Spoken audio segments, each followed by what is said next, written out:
जी का भाई भरत जी, उनको महान भक्त भी कहते हैं और वो तो सभी जानते हैं कि वो राम जी का भाई है। राम जी का भाई, तो दोस्तों हम बात कर रहे हैं कि भरत जी उस वक्त भी अपना फैसला नहीं बदले, इसीलिए तो महान भक्त कहे जाते हैं और इसीलिए तो सब कोई कहता है कि भाई हो तो भरत जी जैसा भाई, और राम जी जैसा भाई और भरत जी जैसा भाई वाकई में ये हर किसी के भाई के बीच में अगर ऐसा रिश्ता हो तो वो क्या ही कहे। लेकिन आजकल वैसा नहीं है, बहुत कम ऐसे रिश्ते होंगे जो राम जी जैसा और भरत जी जैसा होगा, वरना आजकल भाई भाई को देखना नहीं चाहता है। भरत जी से और राम जी के जीवनी से हमें यह चीज़ अवश्य सीखना चाहिए कि एक भाई के साथ एक भाई को कैसे रहा जाता है, क्योंकि प्रेम में ही सब कुछ है। जहाँ प्रेम है और जहाँ एकता है वहाँ सब कुछ है। लेकिन दोस्तों चलिए हम आज सीधे टॉपिक पे चलते हैं कि भरत जी उस वक्त भी अपना फैसला क्यों नहीं बदले। जब भरत जी राम जी को चित्रकूट में मनाने गए थे, तब भरत जी उस वक्त अपना फैसला नहीं बदले।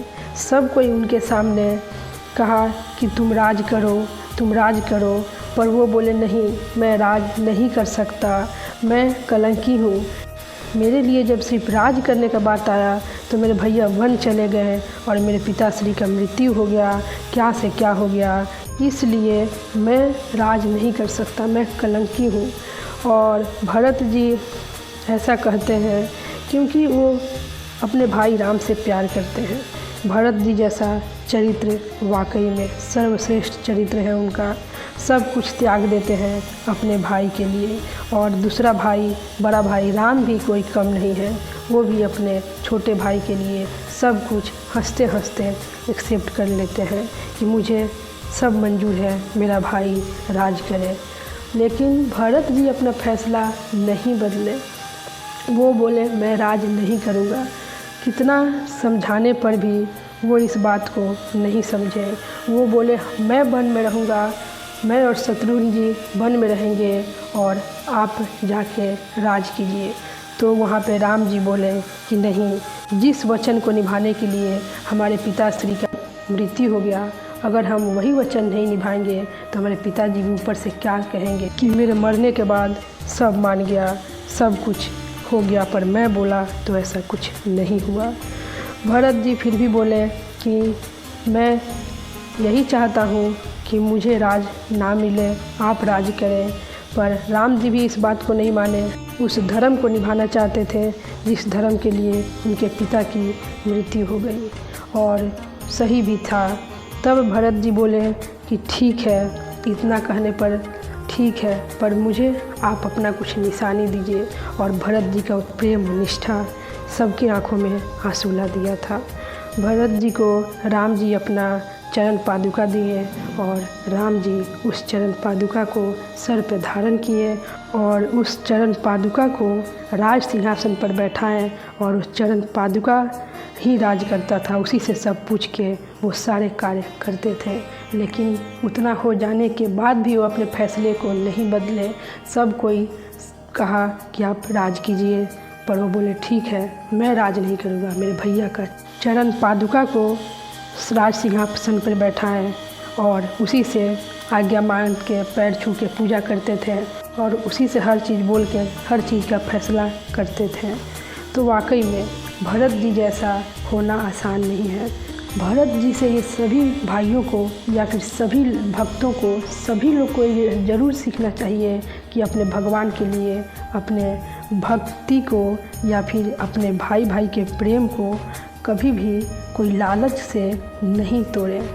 कभी भी इस रिश्ते में लालच ना आने दे। लालच ही हमारे सर्वनाश का कारण होता है, क्योंकि जब हम लालच करते हैं तो हमारे अच्छे से अच्छे रिश्ते टूट जाते हैं। लालच सब कुछ सर्वनाश कर देता है, लेकिन जहाँ त्याग है और जहाँ दूसरा त्याग को समझने वाला है वहाँ कमाल का रिश्ता होता है।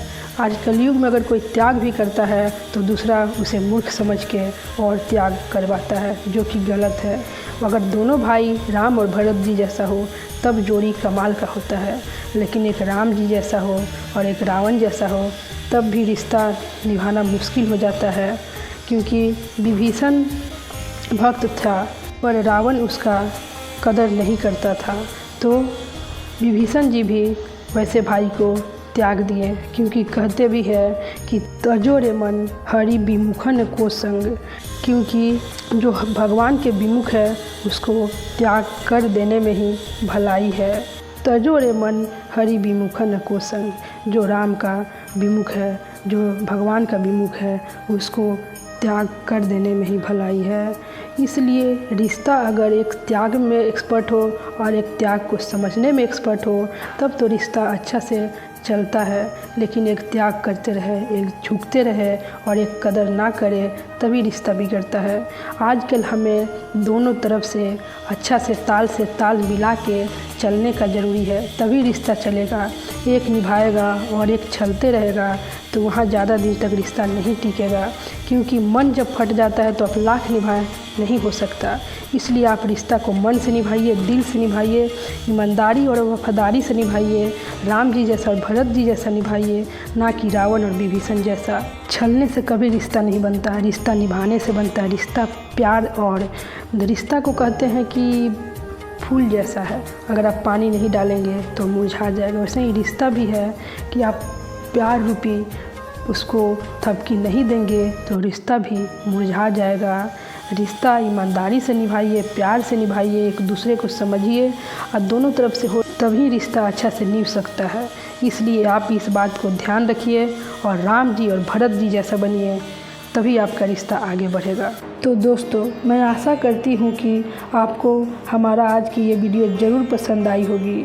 ऐसे ही वीडियो देखने के लिए हमारे इस चैनल को लाइक, शेयर और सब्सक्राइब ज़रूर कर दीजिएगा। तब तक मैं आपसे विदा लेती हूँ। जय श्री कृष्णा, राधे राधे दोस्तों। तब तक हमेशा खुश रहिएगा, पॉजिटिव रहिएगा और हमेशा मुस्कुराते रहिएगा।